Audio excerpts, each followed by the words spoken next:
Welcome back to a brand new season of The Deep Dive. I mean, we are just kicking off season 2 with a massive celebration today. Oh, absolutely. It's a huge milestone to cross, for sure. Yeah, so the second edition of Book 1 of the Dreams of Phillip Aisling and the Numinous Nagwaagan is officially finished. Which is just, it's so exciting. And just to get the logistics out of the way early, so we can jump right into the fun stuff. Right, the details. Yeah, the ebook drops July 4th for just 99 cents. Wow, 99 cents. I know, right? And then the paperback follows on July 6th. Oh, and book 2 is coming very, very soon. Which is awesome. So to celebrate all of this, we're exploring the entire concept of revisions and second editions today. It's a fascinating topic. It really is. Like, think about this for a second. Have you ever had a recurring dream come back just, slightly different? Oh, yeah. All the time. Right. Like, it's the exact same house, the same people, but suddenly, I don't know, the front door is a window. Yeah, and nobody else in the dream seems to notice the change. Yeah. It completely disorients you. Like, you immediately question your own memory of the landscape. Right. You feel crazy. Yeah. And that psychological shift is, well, it's actually very similar to what happens when an author revises a published book. Because they're basically creating a literary multiverse. Right. Two realities existing at once. Exactly. But wait, let's unpack this for a second. Isn't that just a cop-out? How do you mean? Well, if an author changes their mind years later, and rewrites the text, doesn't that just erase the history of the original reading experience? Like, why shouldn't they just stand by their first draft?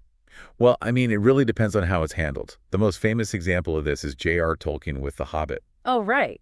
Yeah, he published it in 1937, but in 1951, he realized Gollum's character didn't really align with the darker tone he was developing for The Lord of the Rings. Right, it didn't match up. Exactly. So he just rewrote the entire Riddles in the Dark chapter. So he just pretended the first version never happened? Well, that's the genius of it. He didn't. Wait, really? What did he do? He canonized the 1937 version as a lie. Yeah. He actually wrote it into the lore that the first edition was simply a false story that Bilbo told, just to justify keeping the ring. Oh, wow. That is so clever. Right. He didn't destroy the original version. He just gave the original text a completely new context. Okay, I can see how that works for a massive lore change. But, the new second edition of Phillip Aisling isn't overhauling the universe like that. No, definitely not. The release notes explicitly say the core plot remains completely identical. So, what is the point of a second edition if the story doesn't actually change?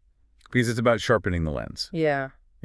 Not changing the scenery. Okay, sharpening the lens. Yeah, the revisions here are primarily just minor line edits, trimming away excess exposition, things that don't impact the plot. Right.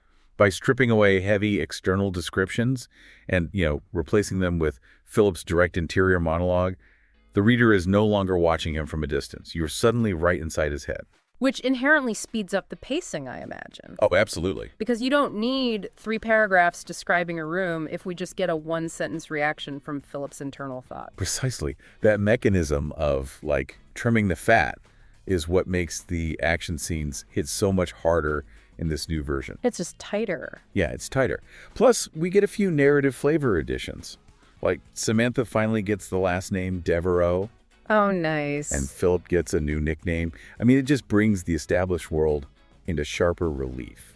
Speaking of flavor, there's one small detail in the notes about pronunciation that I wanted to bring up. Oh, the name Aisling. Yeah, exactly. The official pronunciation is still Aisling, but the author makes it clear this is really no big deal anymore. Right. They really set it free. Yeah.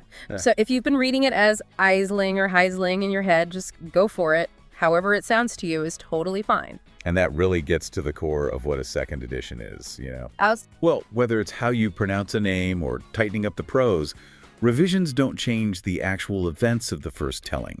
They simply update the meaning. Wow, yeah. And we do that in real life all the time, don't we? We really do. The story you tell about your own past gets revised every time you process it. Right. And that isn't dishonesty, it's authorship. As you gain perspective, you line edit your own history to focus on what actually mattered. I love that. So I want to leave you with a thought to chew on today. Let's hear it.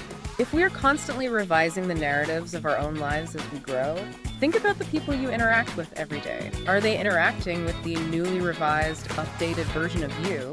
Or are they still holding on to the rough, unedited first edition of who you used to be?